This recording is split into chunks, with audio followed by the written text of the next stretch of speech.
participants for various placement. Good morning. First, let me thank you for Professor Anand to giving the opportunity to share some of our works with your young minds of with the faculties. So, I given the today's title as the thin film for optoelectronic devices. So, mostly our research scholars and the teachers. I know that I just given the title is very general. Optoelectronic devices is nothing but all of you know that either convert light energy to electrical energy or electrical energy into light energy. I mean the first part is maybe mostly covered by Professor Anand for Jegadesan, that means light energy to electrical energy. Today I am going to cover up the reverse with the electrical energy to optical energy.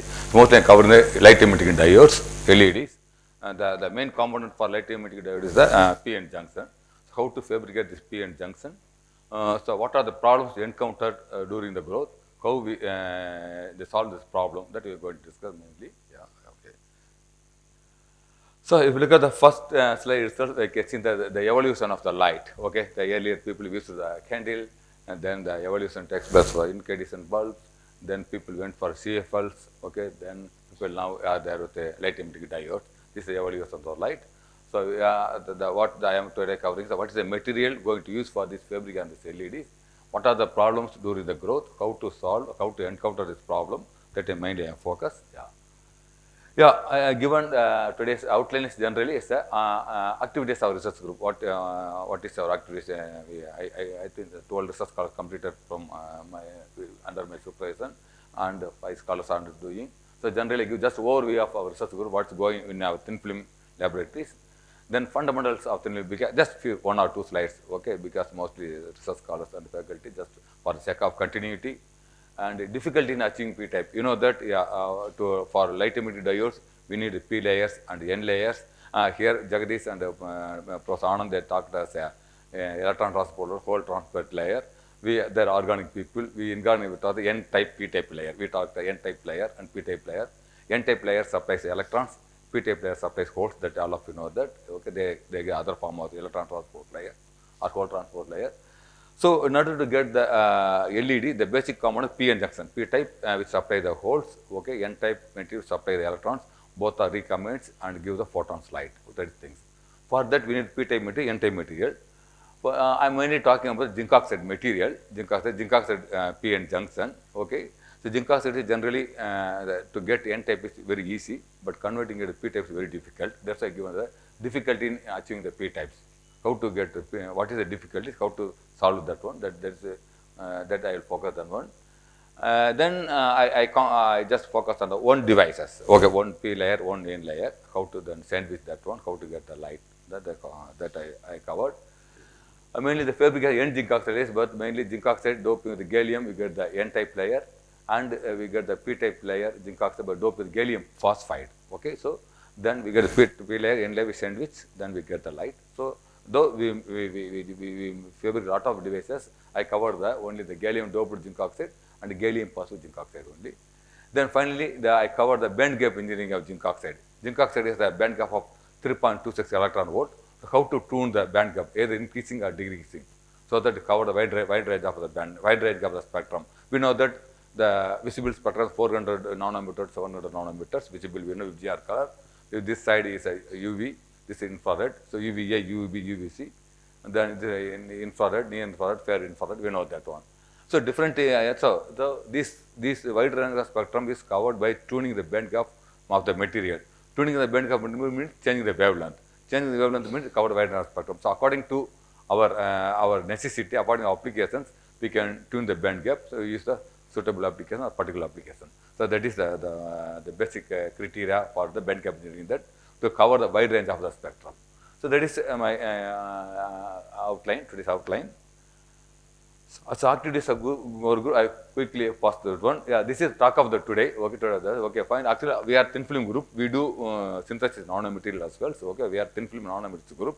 And basically, we are thin film group. This is the fabric zinc oxide composition for LED applications.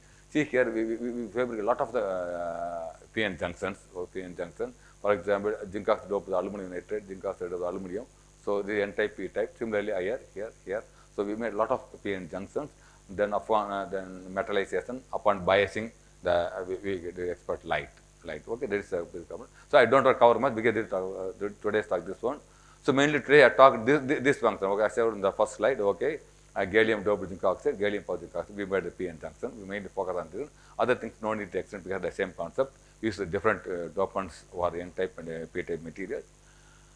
So, as I said previously, also we use the band gap engineering. Okay, zinc oxide has 3.26 electron volt. So to decrease the band gap up to 2.5 or 3.97. Okay, we can tune the band gap either side. Okay, that can be covered by doping the cadmium and magnesium. So I don't want to, maybe we will see that later. Okay. So that mainly today I covered that fabricating the PN junction and cover how to tune the band gap of the zinc oxide to cover the wide spectrum. Then our group is also working in the metal oxide and nanoparticle for phosphor converting light generation. That means phosphor material. Suppose if you have some UV LED, some LED, okay, if you coat the material, okay, what I said the previous slide, the P N junction, we had sandwich the material, P type, N type, okay, then biasing, they give the light, okay. Then some people have the phosphor converter white LED. Suppose we have UV light, suppose this is light, well, that's only the UV light. Suppose you coat the suitable material, the phosphor material, so it convert white light. So we have UV LED, you cover that LED, the dome, if you cover this, the coat the suitable phosphor material, it will get the white light. That's called phosphor converting light generation. We are also working. Then our group is also working with spintronic devices. We use a zinc oxide material, we dope with the different transition metal, that means chromium, vanadium, okay, manganese, or transition metal, 3D unfilled material. We dope with the zinc oxide, we use the spintronic devices, that means RAM, or JRAM, DRAM, or storage devices, okay, that means GMR, giant magnetic resistance, tunnel magnetic resistance, TMR, that we work. So generally people work with the only general people who only transition metal, they dope with zinc oxide. We do one more step to enhance its efficiency of the spintronic devices. That means not only we make the doping, but also with the we also with the capping, that means surface functionalization using the organic ligands. After doping the layer, thin zinc oxide, we also make the surface functionalized because we need the ferromagnetic behavior. When there is ferromagnetic behavior, then only your spintronic device will work. Okay, so not to enhance the ferromagnetic behavior. After doping with the transistor metal zinc oxide, we also made the surface functionalization. That is also working. And our group also working in the nanofillers incorporated the piece of polymer membranes. We use a piece of polymer membrane, that's water filtration. Okay, generally piece of PV matrix. Okay, then in this we just coated, we just incorporate embedded the zinc oxide or AG or the composite AG zinc oxide, different nanofillers. We call it nanofillers. We synthesize nanofillers. Okay, then embedded in the piece of PV matrix to enhance its water filters. For example, see here the hydrophilicity and nanostructure, water permeability, higher antibacteriality. That means that the bare piece of PV membrane is maybe towards the hydrophobic. Okay. Upon doping or embedding, not doping, upon embedding this material with PVC membrane, we can enhance its water filter capacity. See here also the contact angles decreases upon doping, upon mixing this material. So upon incorporating the nanofiller in the piece of PV matrix, we can enhance the water filtration capacity as well as antibacterial activity. That our group is also working. And some of our students just completed PhD. Okay, we are also like the 2D like material. Okay, muscovite and biotite. Okay, this is 2D material, graphene like material. We are also working. Okay, biotite, muscovite. Okay, we are also working. And one of the students just completed PhD long back. Effect of morphology, ammonia, and copper oxide. Our group is also working the copper oxide, not only zinc oxide, copper oxide. As I said earlier, we are mainly thin film group. Not only we work with thin film, also work in the non-metal synthesis also. So one of the scholars completed PhD. We work with the copper oxide material. Okay, so for the gas sensing application. Our group is also working in gas sensing applications. So upon doping with the chromium, okay, we enhance the gas sensing capacities. So gas sensing capacity. That means that, for example, this is the pure copper oxide. We just synthesize by hydrothermal method. That is, we get the nanorods. By doping with the chromium 4 atomic return, the nanorods complete the nanoseeds, for example. Yeah. Then again the 8% atomic chromium doped here. Okay, the nanoboards converter. So nanorod to nanoseed to nanoboard. There is a morphological evolution. So what is the meaning of the morphological evolution? Means that, okay, that means the surface volume increases. The more surface volume increases, or gas sensing application, not only any gas sensing application will be enhanced. So by doping the chromium and the copper oxide material, we enhance the gas sensing capacity. Okay, yeah.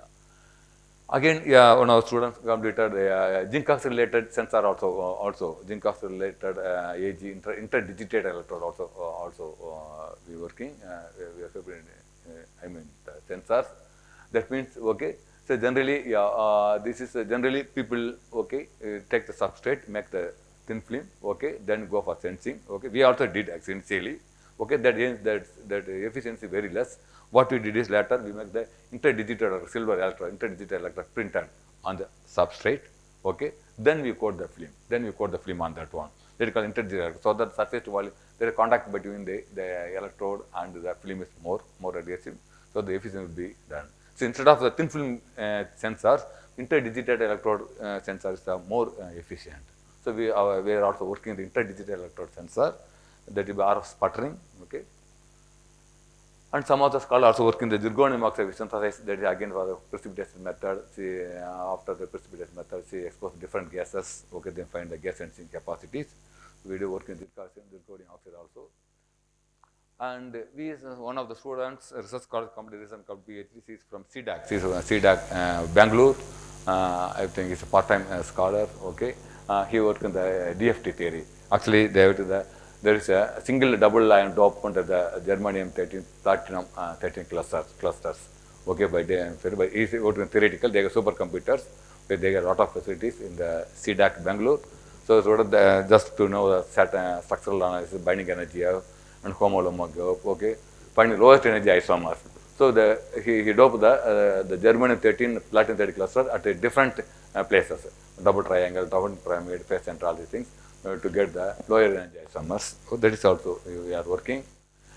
And finally, the latest, apart from the copper oxide, zinc oxide, zirconium oxide, the latest material, just your research, the latest material, beta gallium oxide. Beta gallium oxide. Okay, we are also working not only for the gas sensing, we are also working the photo detector applications.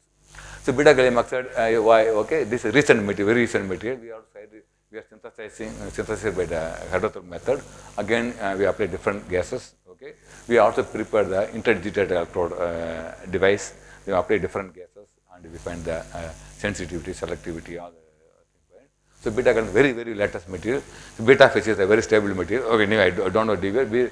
Beta gallium is a 5 polymorphism. Among this, the beta phase is the most stable and useful for the not only gas sensing application but also for the high electron, high energy, higher temperature application also. So that is our group. So we are mostly working the thin films and nanomaterials, okay, for the optoelectronic devices, electronic devices, water filtration applications, and gas sensing applications. So we are covering a wide range of applications. Okay. So coming to the fundamentals, yeah, so all of the mostly I think chemistry. If you look at the Mendeleev periodic table, okay, this is just portion of periodic table. So this is the okay. We know that if you look at our teachers taught that the fourth group elements, okay, we know the conventional semiconductors, okay, start from carbon. Carbon is which is used the insulator, silicon and germanium is the semiconductor, and finally tin is the metal. There is transition from the okay insulator to okay metals via semiconductors. Okay, that we know that. Okay, and if you look at third group element, okay, boron, aluminum, gallium is the fifth group element, hydrogen, phosphorus there, and 2 and 6th group element. Okay, yeah. Today I cover zinc oxide, okay, 2,6 semiconductor, The other potential semiconductors, we know, all of you know that gallium nitride, gallium phosphide, indium phosphide, indium nitride, 3-phase semiconductors. Okay, potential semiconductor, all of you know that. Okay, today I am covering 2,6 semiconductor, zinc oxide material. Okay, zinc is second group, oxygen is the 6th group. Okay, so we just make the 2,6 semiconductors. So sorry, don't mind it. I just for two slides say the what is thin film. Okay, to our country because I understand from Professor Anandan that there is a research college also there. So what is thin film? Thin film is nothing but the okay. People also talk thin film. What is thin film? Thin film is that thin is the thin is less than about 1 micron. Okay, the thickness that means 1000 nanometer. Okay, thin the coating on the substrate or called the base material. And film is nothing but a layer of the material on the substrate, the particular layer of the material. If you take bulk material, to make the layer on the particular substrate, they call thin film. Okay, thin film. Okay, why the people are going for the thin film or epitaxy? Epitaxy is a Greek word. Okay, epitaxy Greek word. Okay, so thin films are different from bulk material. Obviously, okay. Suppose this is the bulk material. Okay, then suppose let's say this silicon or German bulk material that is grown by the psychological method, let's say, okay, then we take the whatever the physical properties, chemical property, take that one, okay, then keep it with them, then make the same material, silicon or German, make it thin, make it cut, then we compare, okay, thin film, this thin film property is superior than that of bulk material, okay, because we are truncating the one dimension, reduce the one dimension. So that means that's why people are going for thin for different bulk material, because lesser, not only because the lesser defects than bulk, the devices are very small, compact, of course more effective for all thin film materials. If you go the nanometer levels, obviously the devices is very small, okay. And the structural, optical, electrical properties are superior than that of bulk material. As I said earlier, yeah, this is bulk material. You just compare, you take the structural, optical, electrical properties, then same material make thin, ultra thin, then they measure same structural, optical properties, just compare the thin film material is superior than that of its counterpart, bulk materials. Okay, yeah, okay. Again, yeah. Again, see the bulk and thin. Why do we need thin film? Why do you want thin film? Same thing. What do you want? See here, because same the nanomaterial, all of you, nanomaterial surface, nanomaterial. What happens? Why not people are going for nanomaterials? Because surface to volume is very high. Surface to volume is very high means that, okay, the surface is more reactive. That means the number of atoms on surface is more than that of bulk material. That means particle size decreases, the number of atoms on the surface is higher than inside. That's why people are going for a nanomaterial. Surface to volume ratio is very high. That means the nanomaterials are superior than that of bulk. Same thing is thin film case here also, in my case, okay. Thin film is also, superior than the bulk material. For example, this is the bulk material. See here, this 3 dimensions, say 3 dimension. Let's say, for example, let's say, okay, let's say this is 3-dimensional material, okay, cut, make it like this, make thin, okay, that means, or maybe reduce one dimension, or target one dimension. See here, see the bulk material, let's say length, breadth, thickness, let's say length equal to breadth equal to thickness, okay, then surface area, okay, 6 t squared, because it has 6 surfaces, one surface area is t squared, 6 t squared, okay. Then V is the volume is T cube, thickness T cube. The surface to volume is 6 by T. Let's say that this is case. Then same material, which are cut, make like this. Okay. Then okay, T is less than that of the length or breadth. T is length and breadth. Okay, negligible T thickness. We go down to the nanometer level. So then what in this case of S equal to 2 into LB. That will LB plus LB. Okay, 2 into LB. And the volume is the LBT, length into breadth into thickness. Okay, LB into breadth. Then surface to volume ratio is 2 by T. Okay, here surface volume 2 by T, here 6 by T. For example, see here, I said, okay, the thickness of the material, the bulk material, you say thickness is 10 centimeter. Let's say this, as I said earlier, if the crystal is grown by psychological method or some floating zone method, crystal is like this. Let's say T is equal to 10 centimeter. Okay, see what happens. T is equal to 10, just put T is equal to 10 centimeter, surface to volume only 0.6 per centimeter. The same thing, the same material make a thin film, okay, nanometer. Okay, see here, the nanometer, what happened? Okay, if T is 10 nanometer, 10.7 centimeter, just substitute this here. Okay, the surface to volume rate, see here, this much amount. Okay, so surface to volume here, comes surface to volume rate. So people are that's why surface to volume rate is very high in the thin film than the bulk material, just like the nanomaterial. That's why the thin film devices are more compact, more efficient. Okay, I think okay, they go with thin films. Yeah, coming to the talk of the day, okay. So I said I given initially I given the general top application of optoelectronic devices, okay, as a first slide, okay, either we convert light into electrical energy or electrical energy to optical energies. So here, see here, this is the LED, okay, we P layer and N layer, okay, the P layer and N layer, and we are biasing, we make metallization or contact biasing, then we are biasing, okay. What happens, the P layer holds from here and electron from here recombines in the interface, that when the recombination takes place, then photon produces, the light comes, okay, that you know, light comes out. That is the, that means the electrical energy, light energy, okay, that I today covered. And this is covered by already Professor Jegadesan and Professor Anandan maybe, yeah. Here when you come to the light, okay, this solar cell, this called solar cell, light, this is P layer, N layer, metallization, okay, upon sun, light falls on this one, photon falls on this one, okay, the current is produced on the interface, then you just put load resistance here, then we extract current, okay, that's called, okay, optoelectronic devices. So, this mainly I think already focused by the two experts. So, I covered this one LED concern. See, there is okay. If you look at this LEDs, okay, or a laser, what people are generally confused between what is LED and lasers. Okay, both are devices. Okay, you know that both are converting the electrical energy to light energy. Okay, but LEDs work in the principle of spontaneous emission. Okay, and laser works in stimulated emission. If you look at the diode current laser output, okay, laser output, okay, it goes like this, okay.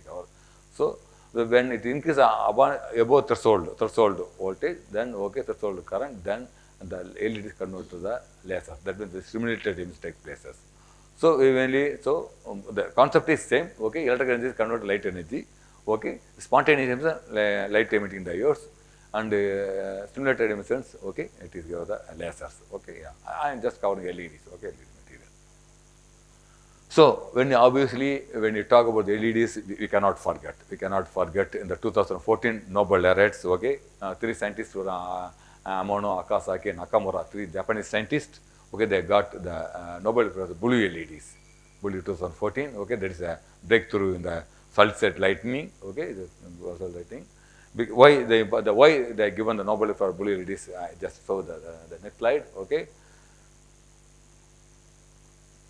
So I gave the opportunity during Singapore conference. Just met one of the experts, Suji Nakamura. Both three scientists are from Japan, and right now the Professor Nakamura, I think, is University of California. I think Berkeley also. He moved to United States. Other two are in Japan, I think. Yeah. So I get an opportunity to meet him, the Professor Nakamura, in the Singapore conference 2016. So just I gave a chat with him.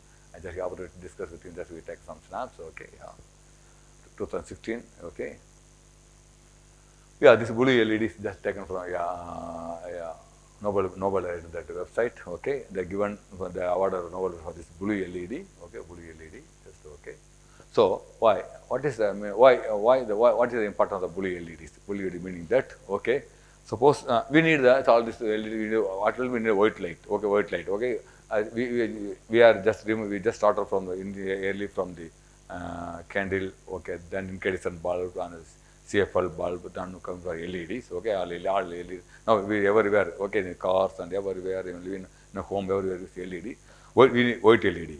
So what is important of blue LED means that okay, we call RBG method. Okay, red, blue, green. Okay, that means if we mix the different red LED, blue LED, and green LED, the approximate ratio. Okay, then we get the white LED. White LED. Okay, see that's what see this is. So that's important. That's important of blue LEDs. Okay, that means the blue LED is long pending. It is invented. So upon getting invented blue LED, so okay, they got the Nobel Prize. The thing is the RBG method. Okay, red, blue, green, fundamental colors. Okay, yeah. So this is some of the application of the optoelectronic device LEDs. Okay, just okay, blue, green, and UV and IR and LEDs because the VIBGR color. Okay, violet to we know the VIBGR 400 to 700, 100 700. That we know the visible color. This side is UV. This side is infrared. So each region is important. Used for the particular applications. Okay. So why people are going for the LED mean that okay, backlighting, low power consumption, long life, high brightness, radiation, CO2 emission, mainly greenhouse effect, okay, CO2 effect, okay, CO2 radiation, CO2 emission, and energy saving, okay. And these are some just borrowed from I taken from my seniors and my friends. Okay, these are the indoor applications. Okay, just these application LEDs. We covered a wide range of okay, okay here, okay. And of course, outdoor applications, the function, okay, in the functional season, okay, function season, okay, we decorate our buildings with different colors, okay, outdoor activities, okay, or marriage hall, other thing, or any community halls, okay, all are well covered by the different colors. So outdoor applications also, these LEDs are useful. And of course, we are name boards, okay, different places we have seen that, okay, name boards, okay, yeah. And of course, you can dream your bedroom, okay, as you like, okay, as you call it, you like you dream your bedroom. And of course, recent days, okay, this is little, okay, all the colors are now with the LEDs, okay, that is LED. Even earlier case, we look at the signals, okay, all the signals everywhere in the cities, okay, they go to very good bigger bulb, okay. Now all this almost every signal is now changed to LEDs, okay, LEDs, okay. Why LED means it, as I said, it is low power consumption, high efficiency, a lot of advantages. This application UV LED, ultraviolet LED. Ultraviolet LED is not only, so as I said, not only visible region LED for solid-state lighting, but UV LED is also used for the different application. They generally the dental doctors, teeth doctors, they also use for teeth brightening. Teeth brightening. Okay.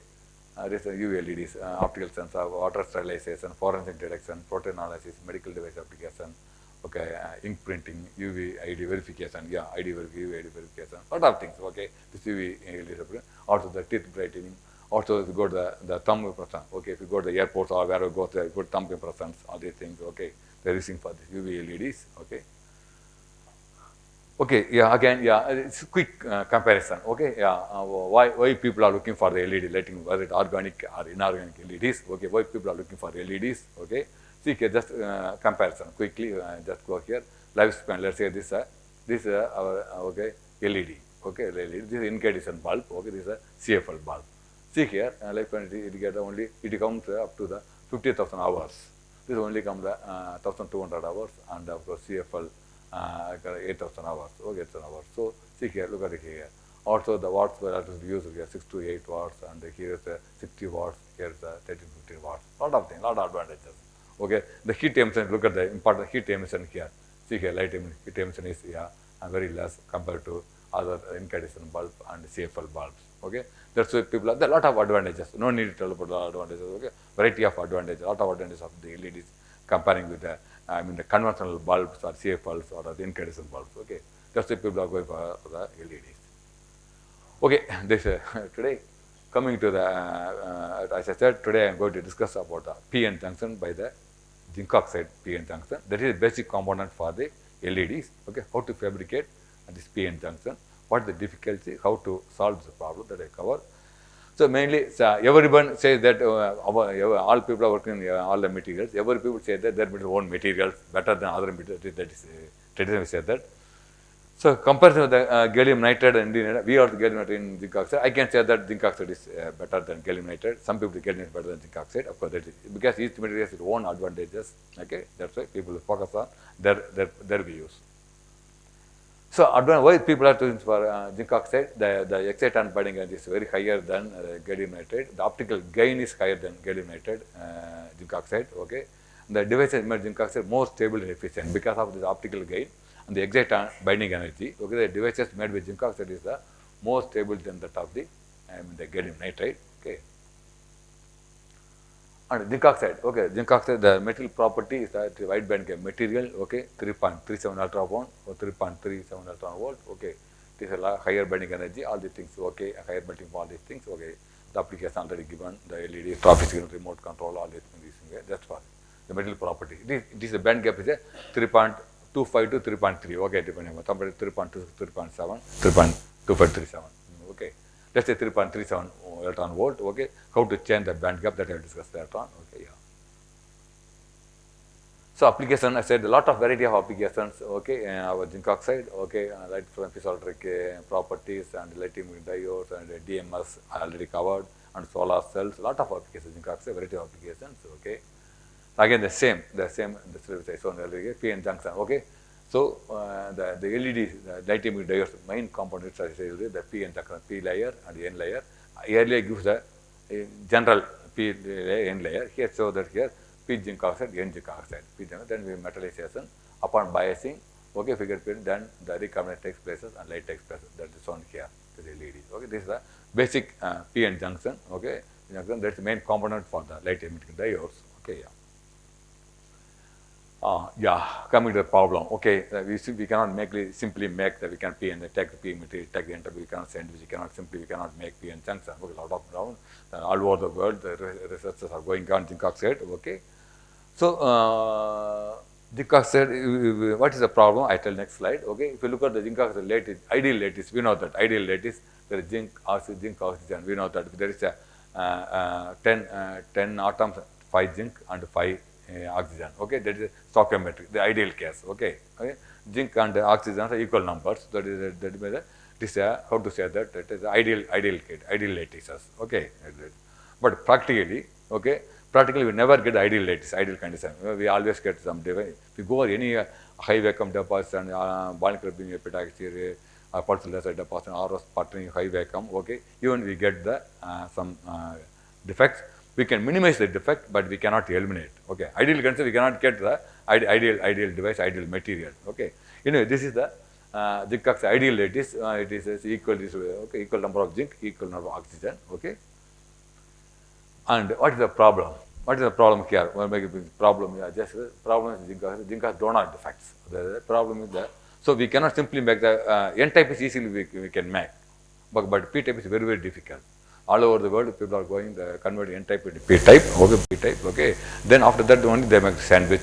Okay, they make P junction. Okay, so the problem in the zinc oxide is the oxygen vacancies and zinc interstitial. See here, whatever shown the previous case is the ideal rate is, but upon depositing, upon growing this zinc oxide material, okay, real case, what happened? So some of the oxygen is escaped, okay, they escaped. The stoichiometric problem, or chemistry part of it, there is not balance between zinc and oxygen. Some of the oxygen is escaped, some of the zinc moved to the interstitial position.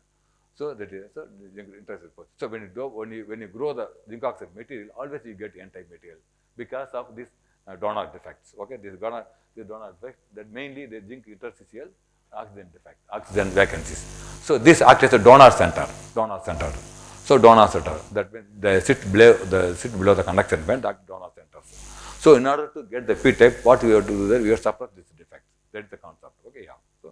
So naturally, when you grow the N type, zinc oxide get N type because of this oxygen vacancy and zinc interstitial. That you keep in the mind.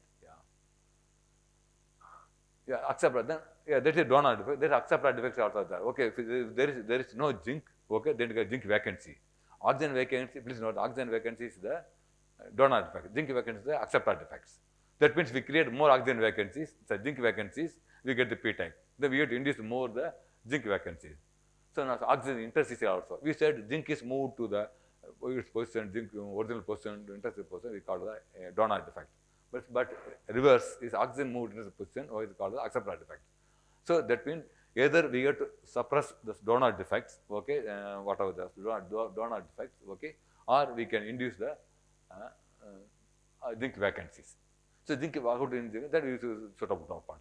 Ultimately, we just suppress the donor defect because this donor defect, I said donor means it gives the N type, okay, it gives excess electrons.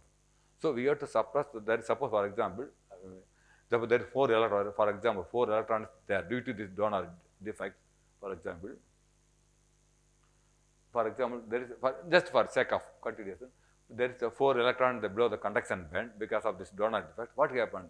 So in order to get this is N type. So in order to get P type, what we have to inject 8 holes. Okay, then the 4 holes and 4 electrons compensate, and excess 4 will convert P type.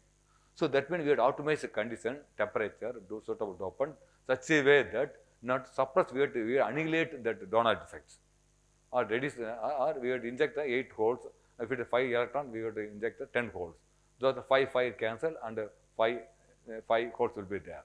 So that is the concept. We have to suppress those defects using the suitable dopant. Then only we get the P type material. So this, what also there is a donor defect. These are the acceptor defects. Okay, if you look at the energy band diagram. See here, this is 3.37 electron volt. This is valency band. This is conduction band. As I said earlier, okay, this is headache. I said this is headache for the zinc oxide. Okay, this zinc oxide, zinc interstitial valent oxygen vacancy sits below the conduction, acting as the donor center. That means they supply the electrons. Okay, supply the electrons. That's why just make the thin film grow, sputtering or PLD, molecular beam epitaxy, whatever thing, take and go to take the Hall effect, you get only N type because of these two defects. Okay, so in order to get the P type, okay, we have to eliminate these devices. Okay, or we have to suppress the electrons donated by these two defects. Okay, and here, as I said, with zinc and oxygen anti-side, these are the oxidation defects. Okay, zinc vacancy. I said zinc vacancy. Okay, so we had either induce zinc vacancies or we suppress this one. So because of this is main defect. This is because of this one we get the N type. So for example, said that so for this active donor centers. So this supply, as for example, say that suppose 10 electron, it supplies 10 electron. then we inject the 10 holes here. That means the acceptor to donor ratio is 2:1. Okay, there is 5 donors, then we injected 10 acceptors. So 5 donor annihilate, then we get the answer. So that is a concept. Okay, that's telling again. So we have used for that we have used suitable dopants. Okay, therefore. So this is the background. Okay, this is the problems. Okay, this is the problems. Okay, I said that or the problem zinc oxide is the oxygen vacancy, zinc intensity. We act as donor centers. Okay, then we have suppressed the defect. Then we get the P type. So what is the problem? What is the solution? A solution I am giving. What is the solution is nothing. Okay. In order to solve this problem, the solution is a co-doping method. Co-doping method is a simultaneously we doped with the donor and acceptors. Okay. Before that co-doping, I simply told that. Okay. See here, zinc is a second group element. Okay. Oxygen is the sixth group element. 2 group element. Okay. Sixth group element. We have 2 6 semiconductors. So if you got the N-type, so already zinc oxide is a N-type material. Okay, because of the donor defects. But it will give the only electron count 10 power 18 to 19 per centimeter cube.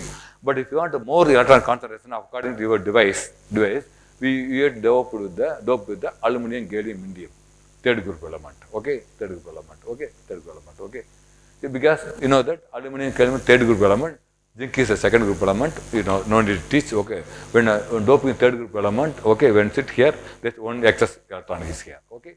We increase the electron concentration. Though it is zinc oxide is naturally, the N-type semiconductors, we not enhance the electron concentration. Again, we dope with this material. Okay, gallium, aluminum, gallium, indium, because they sit in the zinc oxide, okay, they give for each substitution lattice, you give one extra free electron. So as grown zinc oxide may be 10 power 19, let's say electron per 19 per centimeter cube. Upon doping this material, okay, we get 10 power 20, 21. Okay, we increase the electron concentration. That for the N layer. Okay, N layer. So coming this P layer, our aim is to get the P layer. Okay, P layer. So as I said already, zinc oxygen is sixth group element, doped with the fifth group element, nitrogen or phosphorus or arsenic. The fifth group element. Okay. Upon doping with fifth group element or sixth group, what happens? 5 electron and 5 that I call point. There's one excess coil free. Okay, there will be one excess coil will be there. Okay, so that means okay.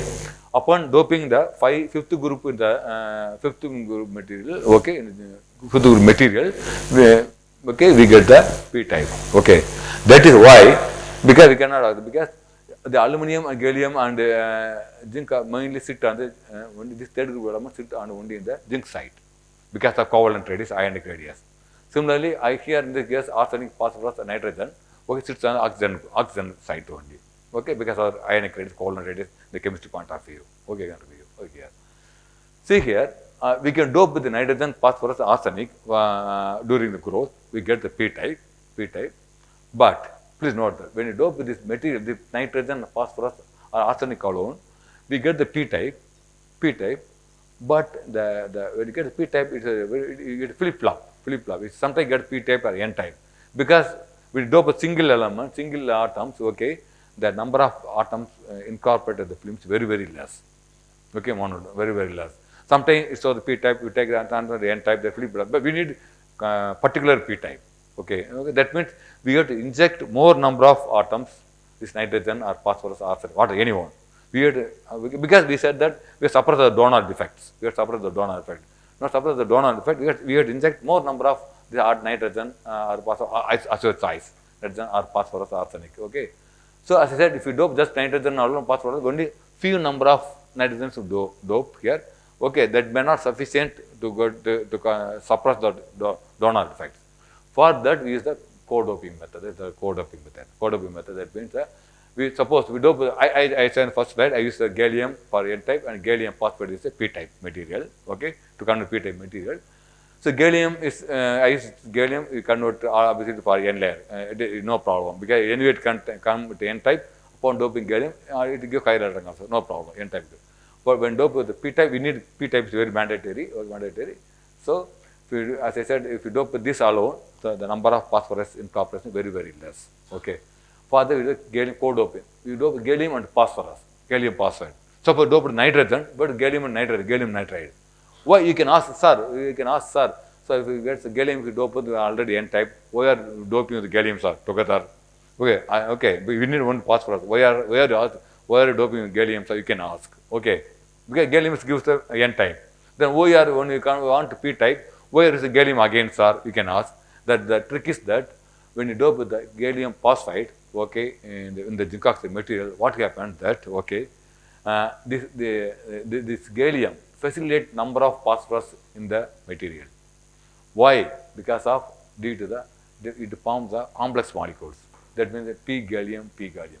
So that means if you do phosphorus alone, the number of phosphorus incorporated in the film is very less. Okay, very less. Sometimes you get P type, you got borderly get P type. After some time you get N type. But if you do the co-doping method, that means okay, this gallium sits between the phosphorus. Okay, it reduces repulsion between phosphorus and phosphorus. So that the more number of phosphorus go into the film. That means if you dope with the gallium facilitate and accelerate to more phosphorus atom in the film. So you can also gallium gives N types of again. So it will give more number of. Suppose if you dope the phosphorus alone, if you dope only 2 phosphorus atom dopants, okay. If you dope with the gallium phosphide, okay, it may be 6 phosphorus atom goes here because we need more phosphorus atom. Okay. Similarly, dope with gallium nitride, okay, gallium nitride, okay, again, the nitrogen, gallium nitride, the complex molecule forms. So, it reduces the repulsion between nitrogen and nitrogen. So, the more number of nitrogen goes here, okay. Similarly, same thing here, arsenic, okay, gallium, use gallium arsenic or indium arsenic, what? Not gallium. You can also gallium nitride, not indium nitride, I can use also indium nitride also use, okay. Co-doping means simultaneous doping with the donors and acceptors, okay. So this donor, this gallium atom sits between gallium or indium, whatever this element sits between the 2 fifth group elements, reduce the repulsion between them. So more number of fifth group elements goes together. That is the trick or concept. So co-doping means that is okay. Because we need more number of fifth group elements. Okay, yeah. So gallium double zinc oxide film. So this is very simple. Okay, among third group elements. So people are some people use boron and gallium, aluminum, indium. Okay, we also use all the material. Since I am talking about the gallium, I can say the gallium is less reactive and more resistive to oxidation material. So covalent bond length is 1.92, close to the zinc oxide. I can say like that. Okay. Anyway, I use gallium. Boron, aluminum also we used for N type. Indium also we used to get. Today I care focus only the gallium double zinc oxide film for N layer. Okay. So how to prepare the film? Okay. The gallium oxide is the dopant. Okay. Zinc oxide host material or main material. Okay. Main material, okay. So upon mixing the gallium powder, gallium oxide powder, zinc oxide, we make the ball milling. Because we do with ball milling for 5 to 10 hours, so that the gallium uniform distribute the zinc oxide lattice, okay. Ball milling. After that, we make the circular disc using the pelletizer, okay. Pelletizer, we make circular disc, okay. Then we sintered in the furnace, okay, so that we get a very solid target. This source material. We dope the different gallium concentration. Because the gallium 1 mole percentage and 2 mole percentage and 4 mole different concentration of the gallium and zinc oxide. Okay, so that we get for which concentration we get the higher number of electron concentration, okay, or optimized electron concentration we get, okay. We dope it. That's why for the different targets, different doping targets. This source material, you can say the source material is used for RF sputtering. RF sputtering, we use this target. I should have given title is zinc oxide by the RF sputtering.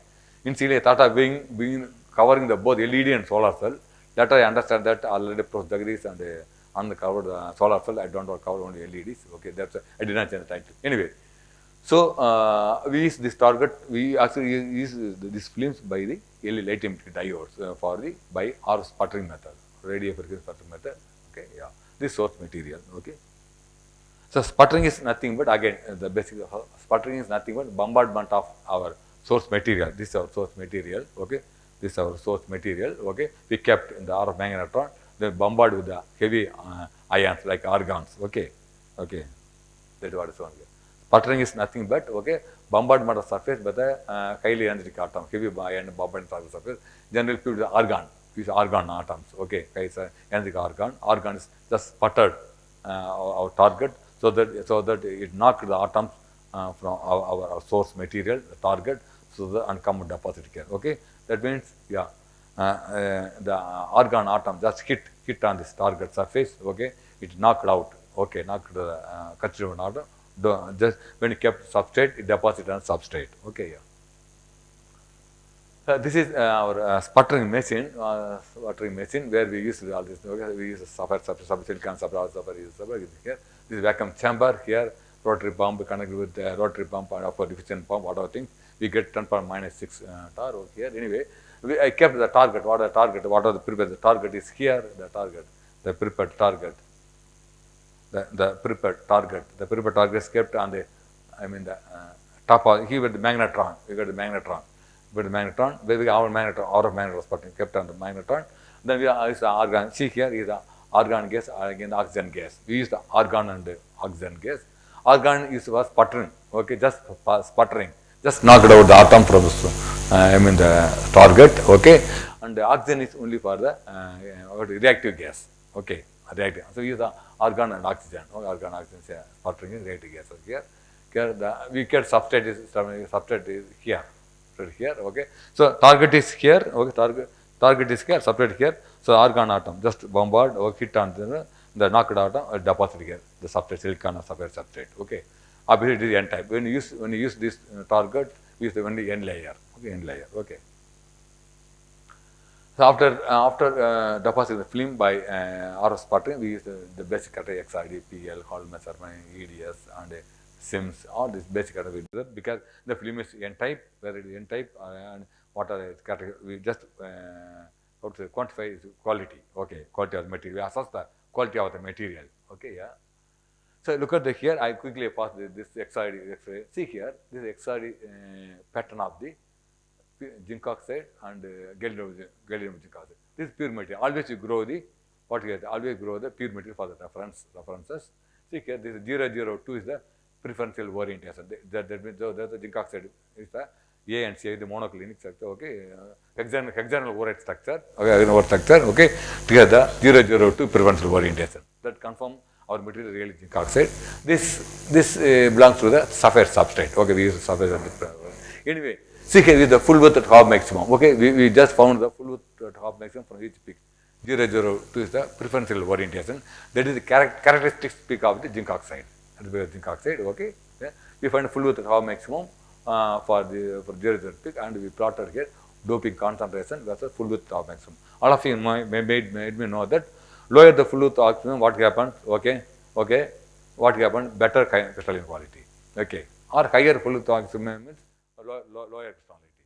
Okay, lower the full width maximum means that higher grain size otherwise, because debate error formula you know that. Okay, 0.9 lambda by beta cos theta. Okay. Lower full width means that it is denominator higher grain size.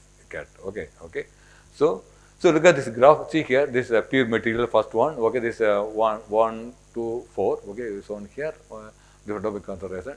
So full width maximum is for pure little high. Okay, little high. Okay, upon doping. Okay, so doping the full width. I just put the spy line. Okay, fitted this one. Upon doping this gallium. Okay, we can say that. The full width decreases. Decreases means that the crystalline quality increases because we are doping with gallium. Already the zinc there is a zinc interest is there. Okay, the gallium sits on zinc side.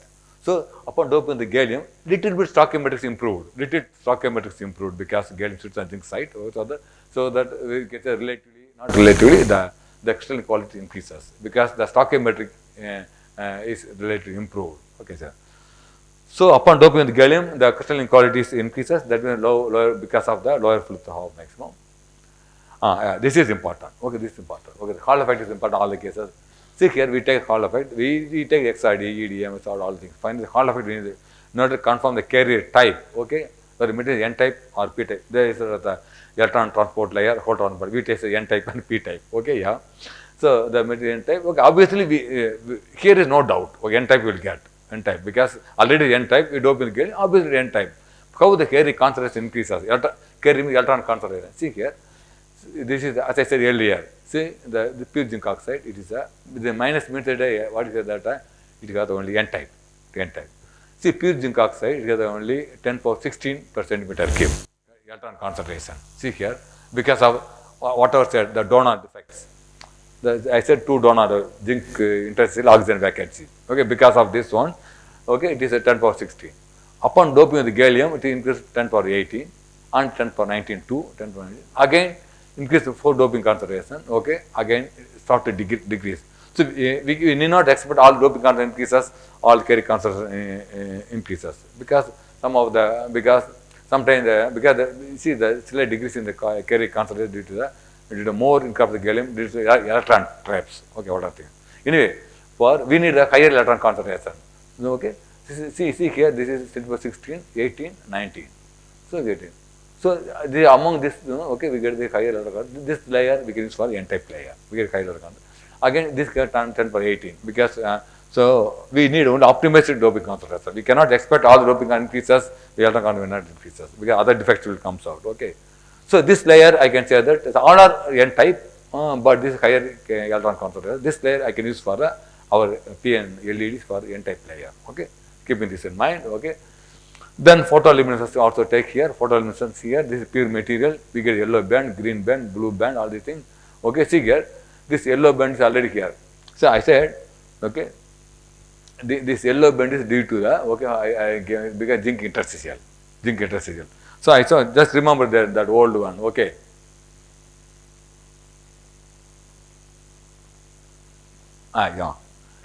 Yeah, this one, yeah, because of the yellow band is due to this one.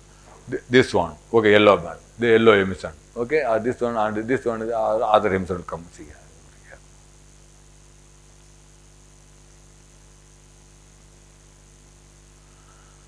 So green band is due to the oxygen vacancy, yellow band is zinc interstitial, blue band is due to I have given I think some blue band is due to the latent distortion by incorporation band, that is thing we given. So these two emissions are due to our donor defects. Okay, upon doping with one, these defects slightly suppressed because the gallium sits on zinc side, so the donor defects, I mean the stoichiometry is slightly improved, so that the intensity also less. Okay, speed zinc oxide is higher yellow and green emission water due to donor defects. Upon doping is slightly improved. Okay, as I said earlier, in any case we cannot completely eliminate the defects. Okay, we can minimize, we can try to suppress, we can minimize. Okay, that one. Okay, see here, this is the important thing. This is the blue, this is the near band edge, nothing but band to band transition. This is almost equal to band gap of the material. Again, see here, I say here.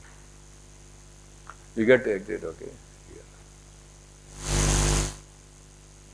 Yeah, this is near band. There is some emission from here. Sorry, I forgot to put. There is one emission from this band gap. This is band gap material. The near band almost the emission from conduction band to valence band comes. This is close to that of band gap of the material. Near band edge emission. I should change the graph actually. Nothing.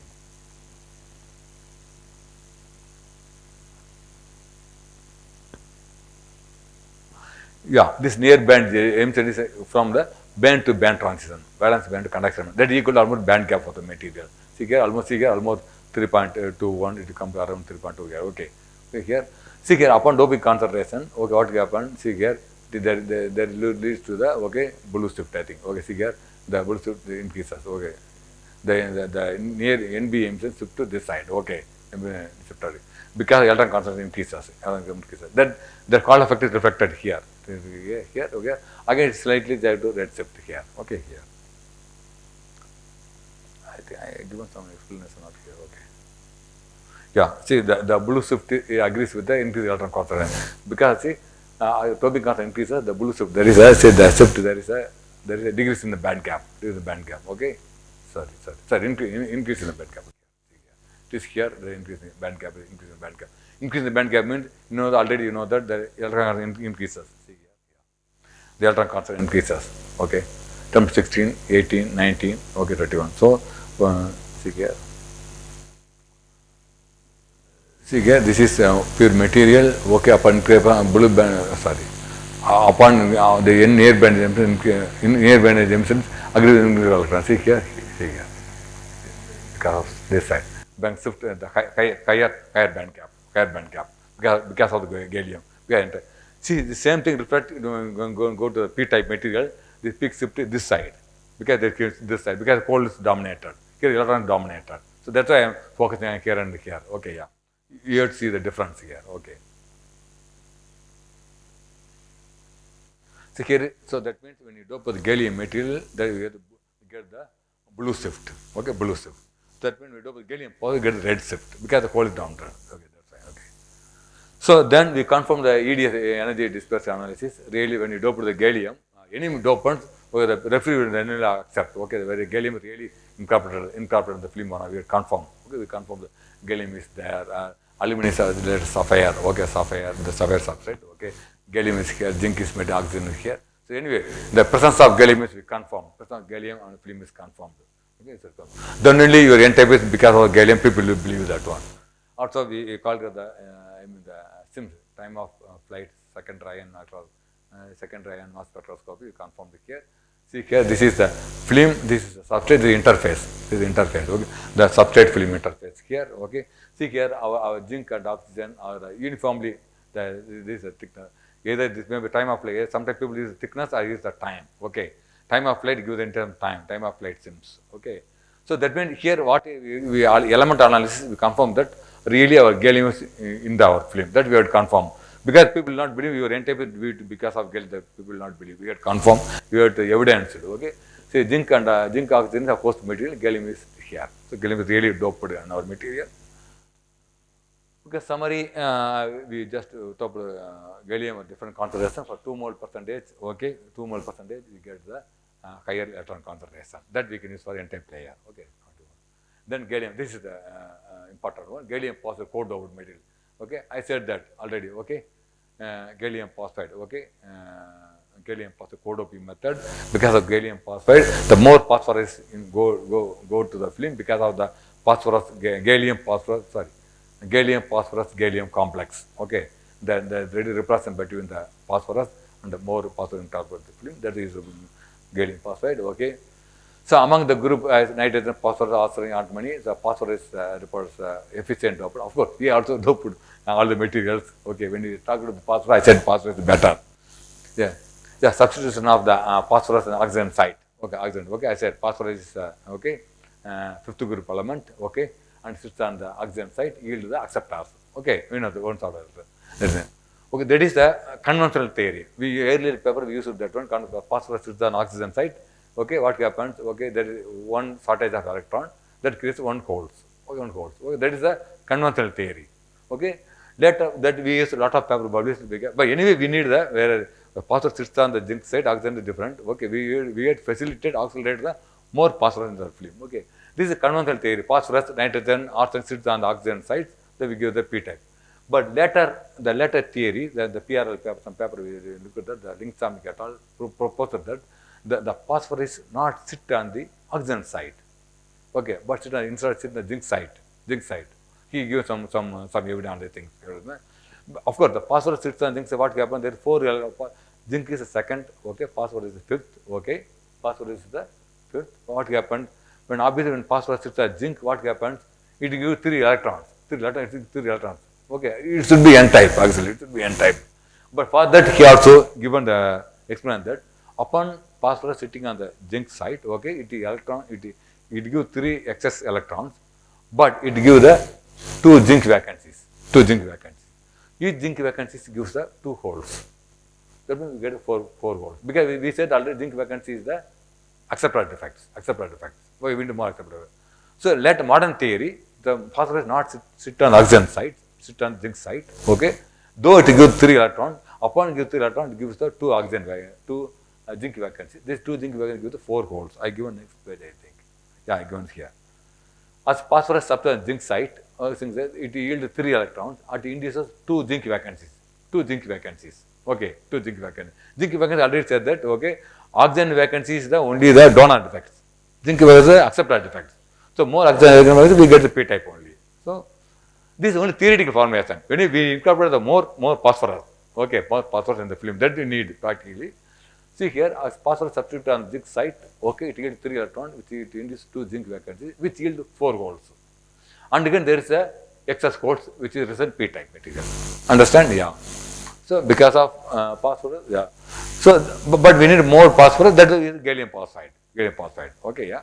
So phosphorus sits on the oxygen side, it gives them only 1 holes. But phosphorus sits on zinc side, it gives the 4 holes. Okay, yeah, 4 holes. Okay. There we give some explanation here. Okay, yeah. Yeah, again, yeah, coming to the film. This is a theoretical background. Okay. Okay, see, again we dope the gallium, the same thing I don't do, the gallium phosphide. doped with zinc oxide. First case only gallium, second only gallium phosphide. Gallium phosphide, okay. The different 1, 2, and 3. We use the same method and using these targets, okay. We grow the film or sputtering method, but with the again use the sapphire substrate. See here, this again the 002 the characteristic of the zinc oxide, okay, because hexagon overhead structure. See here again here we take the full width of maximum here, full width of maximum here. See here, this is important, very important. This pure zinc oxide material, pure zinc oxide full width is very high, okay. Upon doping the gallium phosphide 1, okay, or 2 and 4, the full width start decreases. 30 degrees means what happens? What happens? 30 degrees means the crystalline quantity improves. Crystalline quantity improves means what happens? So gallium phosphorus go to the zinc oxide side. Some of the gallium sits on zinc side. Some of phosphorus sits on oxygen side. The stocking is improved. Earlier we said the number of oxygen vacancies, number of zinc interest is reduced. That means the stocking is improved. Stocking improved means automatically the film quality is better. That reflect here. So the upon doping in the gallium phosphide, okay, the film quantity increases because of the problem. Also, we are expecting the P type also. Okay. Yeah, this is climax. Okay, see here, yeah. So this is the pure zinc oxide. So 10 power 16. Okay, 10 power 16. Okay, the n type is the minus 1, 10%. Obviously, pure zinc oxide only give the n type because negative dominant effect. When you dope with the 1 mole % of gallium phosphide, I mean, yeah. So 1 mole % of gallium phosphide, okay. When you make film by this target, this source material, okay, okay, we get only n type. So you get only n type. See here, we did not get the p type. But see the progress. See here, the p type, the pure material only 10 power 16 electron concentration, but dope with gallium phosphide 1 more, the electron 10 power 14. That means the electron concentration start to decreases. That means the dopants start to annihilate or compensate, try to compensate the donor effects. That's why it together the electron concentration decreases. That means positive indicates that we are towards the positive P type. So it indicates that we are going the right path. Okay, look here. So upon even 1 mole we get only n type, but the cold electron concentration decreases. Then second, when you dope the, see here, when you dope the 2 mole %, you get the 10 power 18 cold P type. Okay, P type. They are P. Both layers get the 4 also get the P type. P type material. See here, I have n type. These are n type material. They are P type. So upon doping with the gallium phosphide, okay, we use the 3 doping concentration. First case we get the 1 n type because the accelerated pure phosphorus is not sufficient. Second case is just very good number of phosphorus may be incorporated in the film. So the n type converted to p type, more cold concentration. This is electron concentration, cold concentration. Please note that cold concentration. Again, as I said, when you go to 4, okay, 4 mole %, it is not going to 10 power 19 or 20. Because as I said again, so we cannot increase doping concentration. You should not expect the increase of the carrier concentration. Because again, so more than say, you take the water, you are adding the sugar, okay. Add what happened? Solubility limit is add. Okay, it goes, keep on solubility limit. What happened? If you add more sugar, what happened? It will not soluble. Okay. Same, there is solubility. Here also we call the solid solubility limit. There, okay. Something here. So we cannot expect we do more, say 10 per night. This is up to, I always say that the given argon pressure, given oxygen pressure, given I use the force with temperature, for this may be optimized doping concentration. Okay, so what we do, so we get the. So see here, see I given some experience here. The degrees of cold concentration, 4 more degrees of cold concentration here, because might be due to the more increase of phosphorus atom. So more number of phosphorus atoms also not good. Okay, less is not enough. More is also not good. We need to optimize it. Okay, because of atom, which leads to the formation donor-like defects. See it, donor defects. So that means even if you dope with the more number of phosphorus, okay, you try to induce the donor effects. That is why it's a though it is P type, but there is decreasing cold concentration. So obviously, what happened? What we will do? Choose this one. This film only we use for the LEDs. Okay, LEDs. So we use this LED. So though we get 2 P type film, among 2 film, we use this one for this one. Okay. So this is background. Again, we take the P type. This is important for this one. Okay. See here. So see here. This is NB near banded emission. Here, in this case, we take red shift. Where we get blue shift, we get red shift. redshift. We had coal is in here, that is confirmed. Again, the yellow band, green band is here. Upon doping the gallium phosphide, what happened? These defects, see, these defects are reduced. That means that the defect intensity is reduced. So the stoichiometry is improved. Okay, because towards p-type. Okay, towards p-type. Okay, yeah. So even though you take the photoluminescence, okay, photoluminescence like this, okay, the people will not believe that you really have material p-type. So not confirm p-type, okay, that is room temperature photoluminescence, room temperature maybe 25 degrees centigrade or 20 degrees PL. So we get though the evidence is okay, the referees, other people will not believe that your p-type is not due to your phosphorus, because sometimes your sample fell down, sometimes you touch with hand. Okay, sometimes the impurity, that may be due to the other impurity, people will not believe. We have to confirm that our p-type is due to because of our phosphorus only, confirm. Okay, that. So we confirm EDS also. We take the low temperature PL. We take 10 Kelvin, not 14 Kelvin. So this I already here. Okay, this okay. The dominant peak, okay, so the transfer better deep down out we zinc, okay, acceptor, zinc vacant acceptor, which confirm the formation of the complex molecules. As I said, okay, the modern theory says that this complex molecules induces the p-type. Okay, the donor acceptor pair, okay, this donor acceptor pair, this peak, TAP, evidence for the electrical compatibility electron and holes. Okay, then A0X, okay, this peak, okay, A0X or this one, okay. This dominant peak and DAP pair A0X, okay. These peaks we had confirmed, this corresponds to the p-type material. So this peak, please note that we will not get in the room temperature. We will take sample, go down to lot of 10 Kelvin, got that one.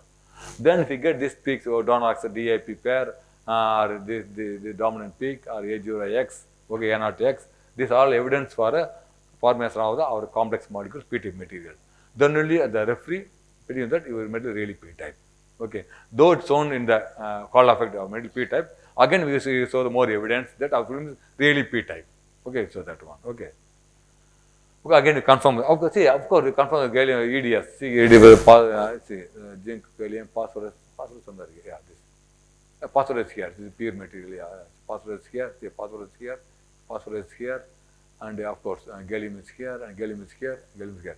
So that means really the gallium and phosphorus really facilitated, accelerated in the film. We had confirmed. Okay, that means yeah. We had show the PL, Hall effect, low temperature PL, okay, or EDS. We had confirmed that. We had evidence that really metal p-type. We showed all this evidence. Then really people will believe. Okay. Again, we take the SIMS. Okay, time of flight, secondary mass spectrometry. See here, this is the film. This is the substrate. This is the interface. Film substrate film interface. Film interface. See here, we get the zinc and oxygen host material. Phosphorus is here. So gallium is here. So and gallium phosphorus really doped in the film. Okay, so in the film, you confirm. Yeah. So this thing. So these are things. So doped with gallium phosphorus. Okay. Another 10 minutes, 10 to 15 minutes is okay. Yeah. So summary is that okay, gallium phosphide we doped with different concentrations of the gallium phosphide.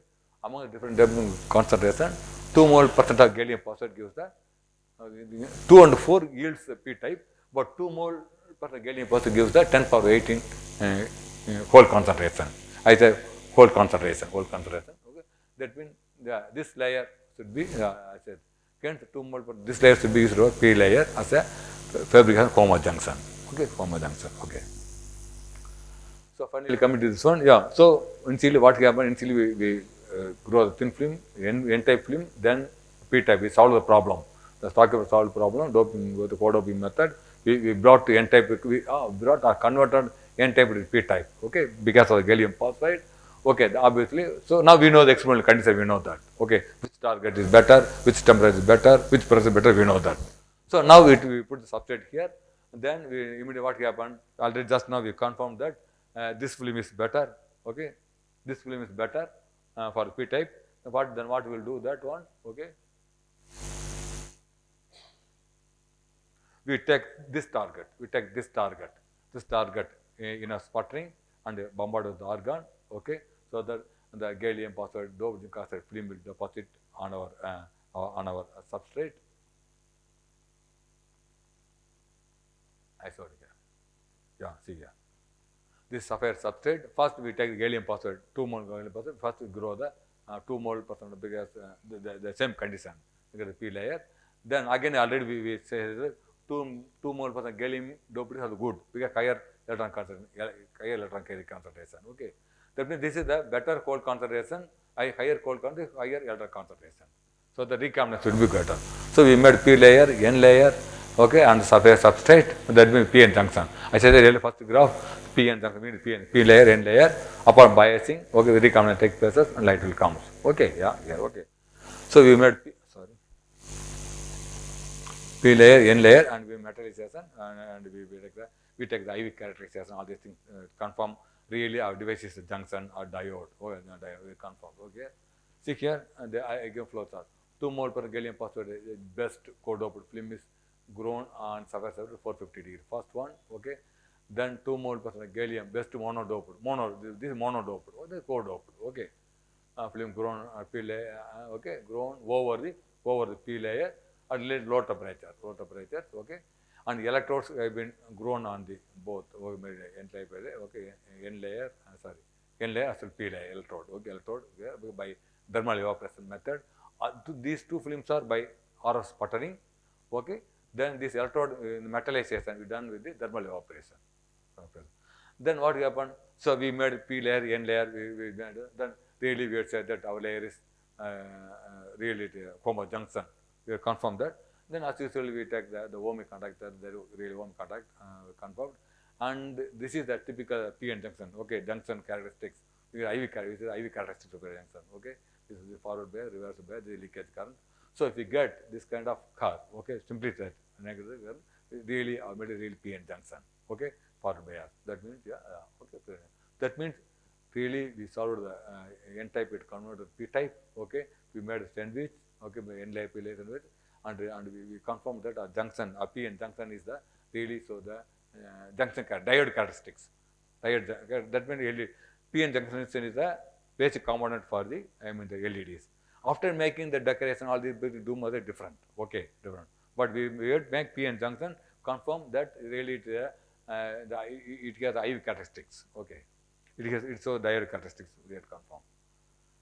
Then we had to find different series resistance, ideal factor, barrier height, all these things we can found from this. Found from these curves, okay. That means really we show that our material really is a diode, okay, and other things we give some explanation. Okay, okay. So that means initially we grow the gallium and zinc oxide, made the N type, and the gallium phosphate doped and make it P type, and take the P and layer, then we confirm the IV characteristics. It shows diode behavior. So now we can use for the device. Device means that for lighting. Okay. That we need a clean room, all these things, fabricating, lithography, all these things we need. Okay. Anyway, we proved that we have junction PN junction.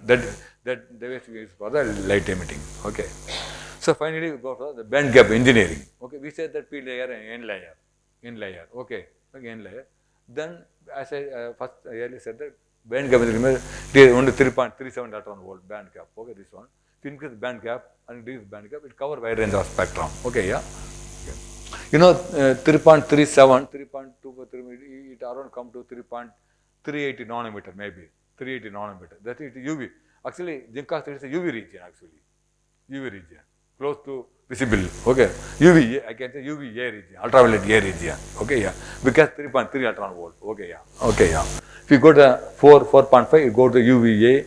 For example, beta gallium, go to UVC region. Because 5.2 electron volt, go to ultraviolet C region. Okay.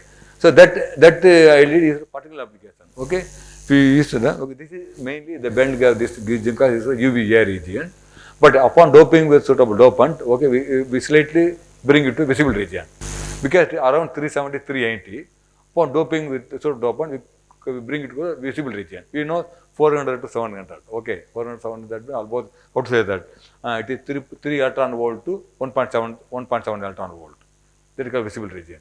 If you say wavelength, then 400, 700. Okay, 400, 700 is a visible region. Anyway, the band gap engineering is that to tune the band gap of the zinc oxide to cover the wide range. So, see, this is our P layer, N layer. We build an interface layer. We insert a particular interface layer. Okay, then recombination takes place here. Recombination takes place here because electron from here, holes from here, recombination takes place here. Because of this band gap, because of this band gap, active layer, interface layer, the wavelength will be vary. You know, E is equal to h mu, okay? E is h mu, mu is equal to c by lambda. That E is equal to hc by lambda. So lambda is proportional band gap. E is equal to inverse h, we know Planck's constant, C is wavelength. So E is inverse proportional to the wavelength. Okay. Okay. So what happened? Varying the band gap means varying the wavelength. Varying wavelength means what? Very different color. So as physics point of view, as a scientific point of view, we see the outside people different color, violet LED, blue LED, all the color. That means that it has a different color, different wavelength. So different wavelength, different color. That's all. Okay. Scientifically speaking, that E is equal to h mu, mu is equal to c by lambda, E is equal to hc by lambda. H and c are constant. Okay. So upon varying the band gap, wavelength varies. Wavelength varies means different color we get. That's the thing. So we insert the layer here, then we get the different wavelength. So because why the band gap engineering? See here, same building will made a different color. Okay, as I said, okay, varying the band gap means that varying the color. Okay, varying color. Okay, yeah, varying the wavelength. Now quickly pass here. Okay, another 5 to 10 minutes here. See here, this is our zinc oxide material. As I already said, 3.37 electron volt. Okay, 3.37 electron volt. Okay, band gap engineering. I said that there is 3.37. Okay, we increase the band gap or decrease the band gap. So decrease the band gap, use a suitable dopant. Increase the band, use a suitable dopant. Okay, quickly pass. Okay, so see here, here zinc oxide when you dope with the cadmium. When you dope with the cadmium, so 3.372 we get the 2.37. Doping cadmium. Okay, cadmium zinc oxide. Okay, we decrease the band gap. You can decrease the band gap. For example, 3.37 to 2.5, 2.5, you can decrease the band gap as much as possible. And doping the magnesium, Mg. See here, I increase the band gap here. This is 3.37. We always go even sometimes go 7.8 if you want. But okay, we are up to 3.9 something. Okay. So that means doping cadmium, we can decrease the band gap. Okay, doping magnesium, increase the band gap. Okay, that means tune the band gap on either side. Okay, so okay, that is the concept. Okay. So again, the standard procedure is the cadmium doped zinc oxide 3, 10, and 20, and magnesium also doped zinc oxide 3, 10, 20. We doped same the ball milling and pellet put in the furnace and take the growth, all these procedures same. This cadmium is used for the band gap decreasing, and Mg doped zinc oxide is used for the band gap increasing. Okay. Again, I quickly pass the non data again. Okay, this I just parallelly give the cadmium doped zinc oxide, Mg doped zinc oxide. All these cases we get the only the see here the 0 peak, 0 to peak. That's how the zinc oxide peak. Okay, we here use a silicon substrate here. Silicon substrate in this case. Only the substrate that is Subbiah. Okay. Now again we take the fluid of maximum. In this case, okay, what happened here? The see fluid of maximum increases. Other cases decreases, with the crystal quality increases. Here crystal quality declines. Decline means that okay, the quality is decreasing because of the lattice distortion. The crystalline quality decreases with increase of doping concentration because why? Because of the lattice distortion. I tell that next slide. Lattice distortion. Okay. Though crystalline quality increases, but band gap is changing. Okay, crystalline quality decreases. Okay, band gap is changing. Again, we say the XID. Okay, 15 we find this one. Okay. See here, this is a Hall effect. See here, this is pure material, pure material 16. Upon doping with 3, 10, and 20 with the cadmium, okay, see the electron concentration does not increases, almost though doped here, because the previous case gallium dope stick to zinc side, give extra electrons, all this the band gap increases, electron concentration increases. But here, because isovalent materials, there is the electron concentration did not increases. Okay, yeah. All the films N-type conductor and substitute isovalent ion, cadmium or magnesium to the zinc side does not offer any extra free electrons. So the cadmium and magnesium sits on zinc side. The cadmium or magnesium on zinc side. Okay, it does not give any extra free electrons. Okay, Then that's why, okay, that's why it's not, there is no increase of electron concentration. Almost same terms of 16 only in both cases increases. Okay, yeah. But the resistivity increases because of the higher ion. Resistivity increases because cadmium magnesium concentration due to the substitution of the mismatch of ionic radius, cadmium, magnesium on the zinc side. Okay, mismatch leads to the lattice distortion. Okay, with 10 as increase of resistivity.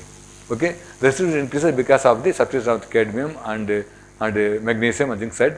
Either cadmium, okay, cadmium higher than that of the zinc. Okay, and of course, and magnesium is lower than the zinc.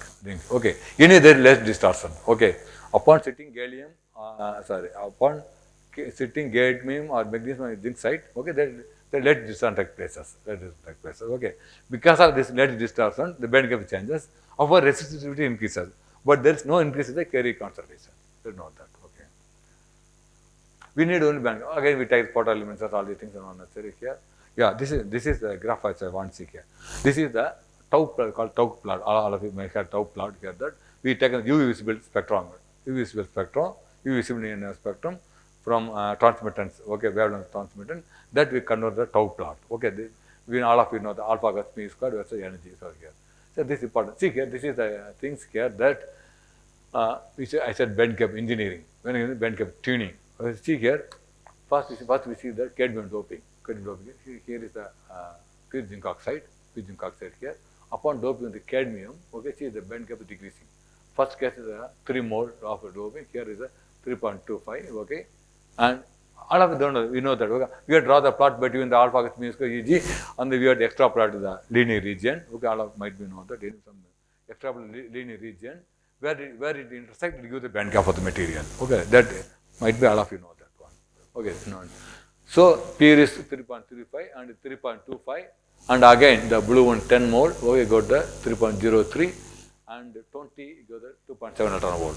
So please note that. Okay. So upon doping the cadmium, we just decrease the band 3.35 to 2.75, 2.74. Oh, that means that decrease the band, increase the wavelength, maybe close to the visible region. For the visible region. Okay. Similarly, vice versa. Here, see here, again same the black 3.35, same 3.35. We are doping with the magnesium, Mg 3, 10, 20. So we increase the band gap. Okay. The band gap increases from 3.35 to 3.94 with increase magnesium. Here 3.35 to 3.74. Here band gap decreases, increases. So we get 3.37 to whatever 3.35 our zinc material. Same material, doped in certain material, we decrease the band gap. Okay. Why? Then, okay, that is the thing. Then we calculate the Fatkin index, all these things we do, not necessary this one. Use the Vegas law, calculating the band gap, all these things. Okay. Not necessary here. And we confirm the EDS by cadmium and a really and our film. Because we are confirmed cadmium, really confirm. And Mg also we confirmed in the film. Okay.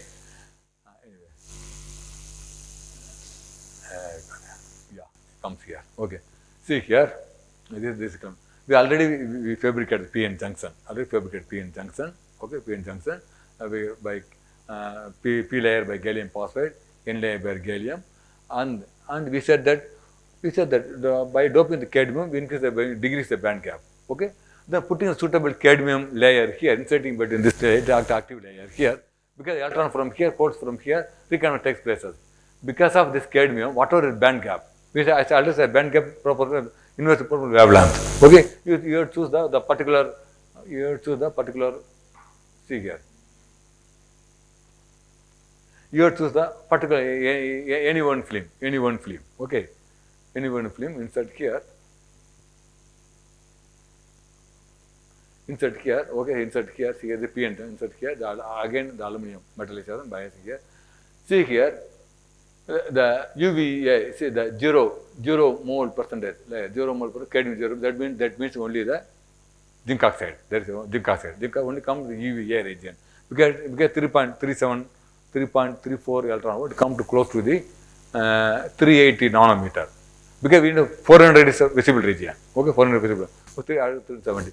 So cadmium 0 means obviously pure zinc oxide. Okay, it covers the UVA region, okay, close to the visibility UVA region. Then doping with the, okay, see here, dope with 3 mole of cadmium, what happens? What happens? You get the violet region, close to, we get the violet region. Okay, it comes to close to the 400 nanometer. Okay, declare nanometer. So again, it is bluish violet. Okay, our dope in bluish violet. Then upon dope with the, the 20 mole percent, we get the almost blue color. So that means here we are here we are the UV region here. Let's say this 400 to 700. Okay, we are already here UV region, UVA region. Upon doping with the cadmium, we bring to the blue region. Okay, that means we get the blue color LED, violet color, bluish violet we can get. Okay, so changing the wavelength means that, okay, changing the band gap. What I said band gap means, change the band gap also here. So whatever the color you want, okay, the color you want, you have to insert here. Okay. Coming to other way, okay, same thing here. Okay. I said, see, wavelength, I put it here. 370. If you have 370 UVA region, 381 violet region, 400 bluish violet, and 452. Okay. So say band gap. I said band gap. I given here. So all of the band gap here. See here. Okay. Yeah, all this band gap. Is band gap. Okay. 3.25, 3.3, 2.7, all is here. Yes. The formula E is equal to mu is by lambda, same formula. So that means, so the band gap 3.3, 370, as I said, close to 400. Okay, UVA region, give the UVA region. Upon dope in cadmium, go 381. Okay, close to violet, close to region violet, and 409 bluish violet, and 452 got something kind of blue. Okay, so we come to the visible region. Visibility, that's all. Okay, and other way around. Come to here. Upon dope in the magnesium, we said the magnesium increase the band gap. Okay, increase the band. That is the it goes the UVA, it goes here, UVA, UVB, it goes here. This one. Okay, see here. See here. Already, this is UVA magnesium 0 means pure zinc oxide. Obviously, you get UVA region. Okay, then doped with the UV again. 3 mole Mg doped. 3 mole Mg doped. 3 mole here. It is 360. 360. Again, it comes to the UVA region only. Because UV region is only 400 to maybe 280 something, I don't know. Okay, 200 UV region. And again, doped with the 10 is 341 or 340. So it's UVA region. Anyway, we go towards the UVB region. Okay. Then 20 mole percent of doped this Mg, we get a 314. So we get the UVB region. Then we go to UVC region. Okay. So we see that. So these are things used for the,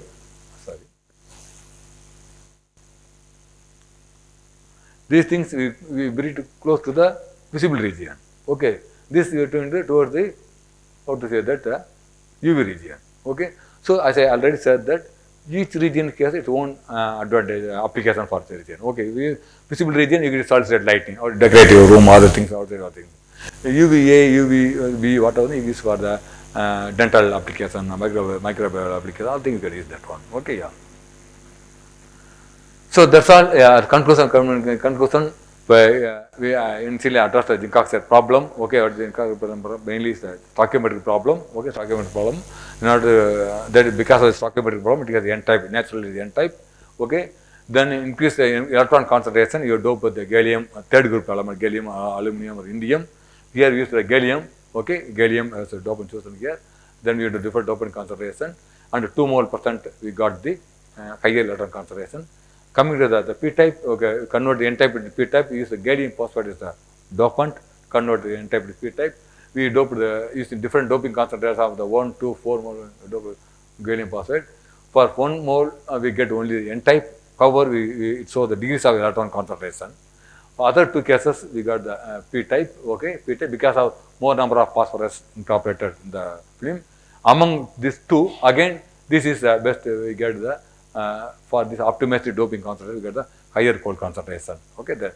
So we take the best gallium and best gallium phosphide layer, we sandwiched, okay, and we showed the diode characteristics. After that, we use the band gap engineering. Okay. Upon inserting a different band gap of band inside, we cover the wide range of the spectrum. Yeah, and then finally the band gap engineering. We use the cadmium magnesium. Cadmium doping increases in 3, 10, 20. bank of zinc oxide case we reduced to 2.74 for cadmium doping, okay, and increased to 3.97 by Mg doping, okay, in order to cover the 314 nanometer U visible to blue region, okay, cover, so cover. Yeah, thank you very much. I think something, you gained something useful, I think. Yeah. Any question, clarification? You can ask, also you can send me a mail, I shown this, yeah, ngk@natt.edu, my email, n.gopalakrishnan, okay, ngk@natt, you can also mail me, yeah. I hope it is useful, okay, yeah. Other tools are covered, solar cell, that's why I covered this. Actually, this is part of work here South Korea, most of the work here, NIT. Before that, I got Professor Anandan, I got JSPS fellow, STF fellow in Japan, where we used the solar silicon solar cell. That was a little 20 years before. I did not know that. Anyhow, other two experts are covered that one solar cell. I covered the LEDs. Yeah.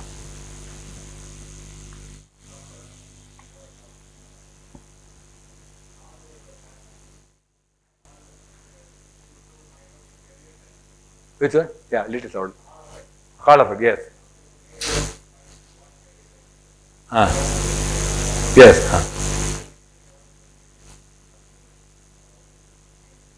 N-type, Hall of it, yeah, that is, your study is MSc actually. Hall of it means characterization. That is, you know, actually I teach the student. Hall of it is the, then there are three, I forget the difference actually, whatever thing. Okay.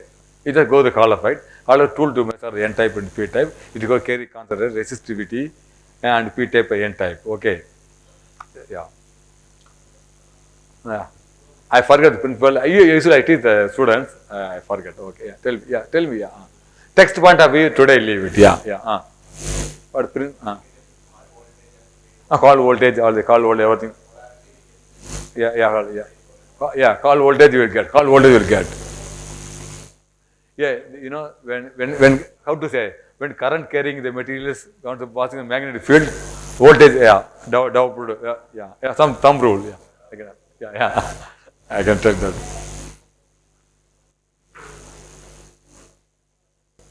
Because of Lorentz force, all these things, yeah. Yeah, tell.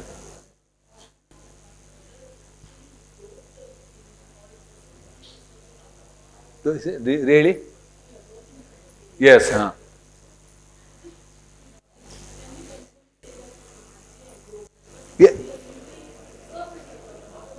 No. That's why I saw the Sims, okay? Yeah, good, very good question. Not surface. Yeah, see here. I saw here. Very good, perfect.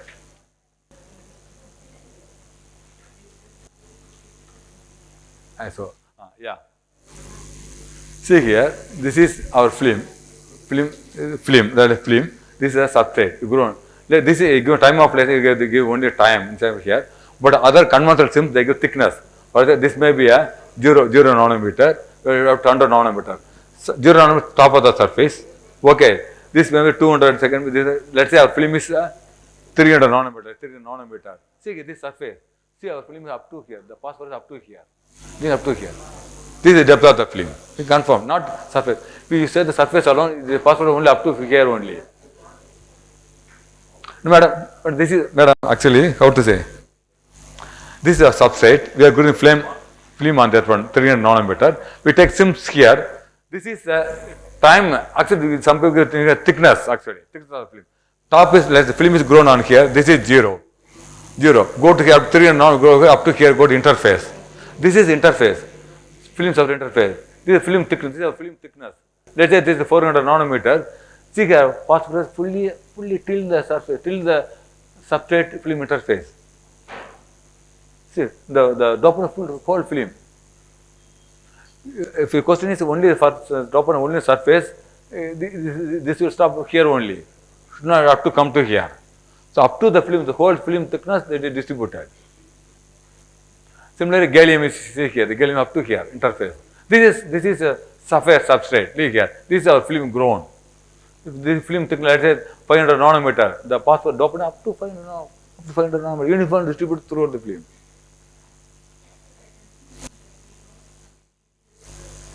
Yeah. The EDS is only source presence here. Yeah, here you know distribution source here seems okay.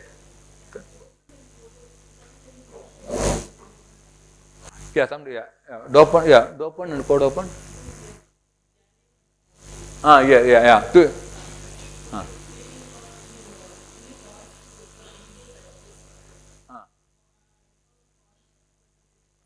Ah, okay.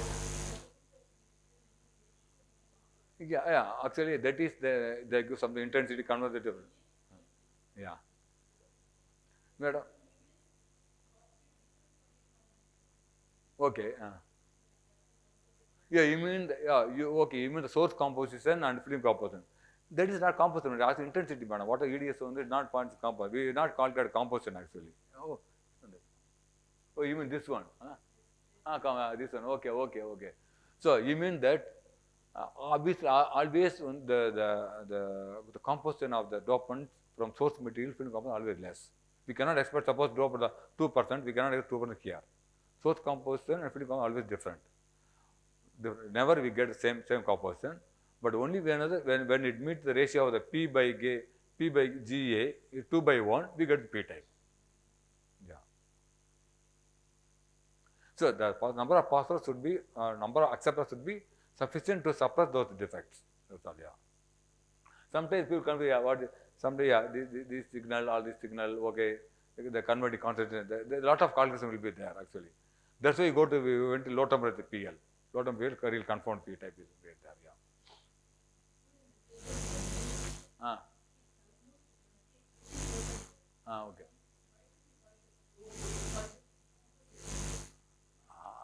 Okay. You mean 30, yeah. Alive. You can something alive. Also alive. You know, it's alive. Yeah. Yes. Then film alive. Yeah. Okay. Someday I'll call alive. That's why I didn't focus on that. I put aluminum, kaolin. I put X1 minus X means alive. Yeah, it's alive. Yeah. Even we do kaolin, we put alive because point alive only. Yeah. Aluminium. Aluminium. Aluminium is related aluminum oxide, sapphire substrate.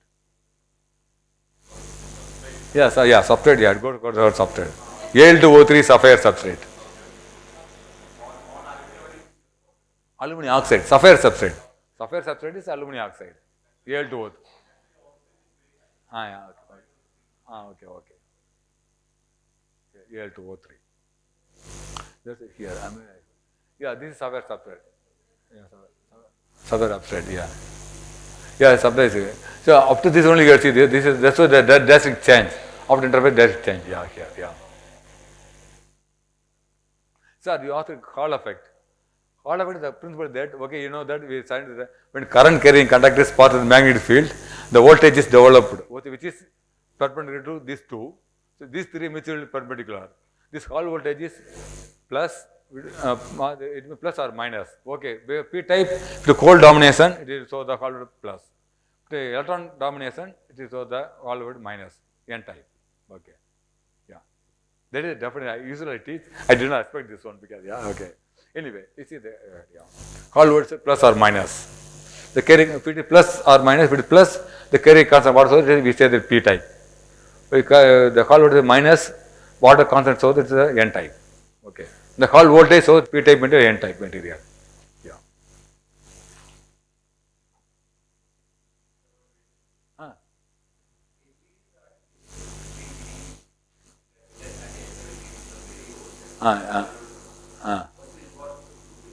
Yeah, that's why I saw that. Yeah, blue LED. Yeah, the blue LED only.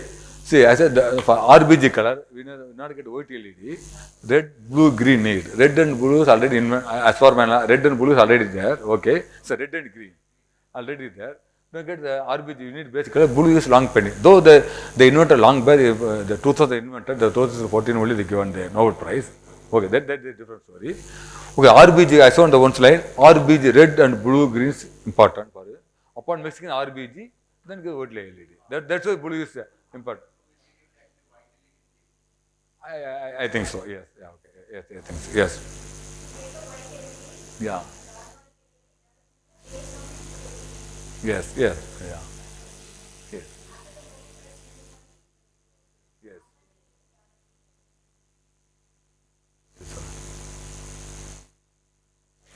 Yeah, here.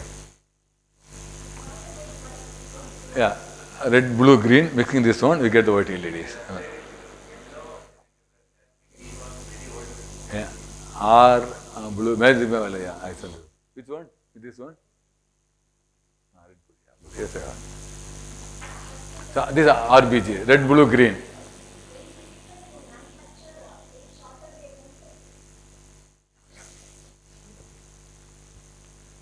Any other doubts? Yeah. You can also discuss during the lunch time also, if you wish.